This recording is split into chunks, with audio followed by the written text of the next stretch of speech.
ఐదుగురు బ్యాటర్లు సెంచరీ చేసిన మ్యాచ్లో టీమిండియా ఓడిపోతుందని ఎవరూ ఊహించి ఉండరు.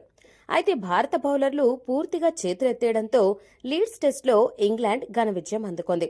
371 పరుగుల భారీ లక్ష్య ఛేదనలో ఓపెనర్లు అదిరిపోయే ఆరంభం అందించారు.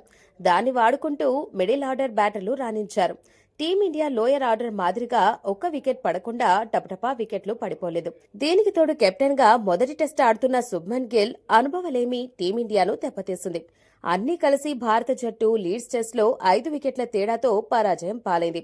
371 పరుగుల టార్గెట్తో 5వ రోజు బ్యాటింగ్ మొదలెట్టిన ఇంగ్లాండ్ జట్టుకి ఓపెనర్లు అదిరిపోయే ఆరంభం అందించారు.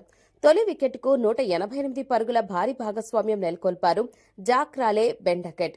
వికెట్ కోల్పోకుండా లంచ్ బ్రేక్ కు వెళ్లింది ఇంగ్లాండ్ 126 బంతుల్లో 7 ఫోర్లతో 65 పరుగులు చేసిన జాక్ రాలేని ప్రసిద్ధ కృష్ణ అవుట్ చేశాడు.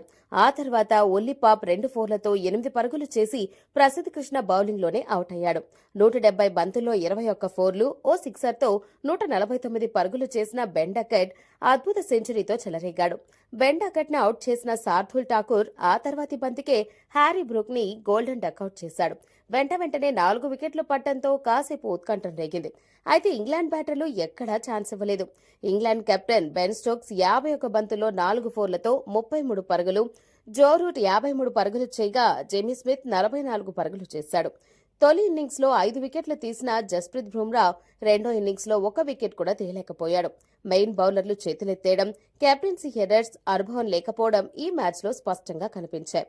ముఖ్యంగా రోహిత్, కోహ్లీ నాయకత్వం లేని లోటు ఇప్పుడు తెలిసిందా గంభీర్ అంటూ అభిమానులు కామెంట్స్ చేస్తున్నారు.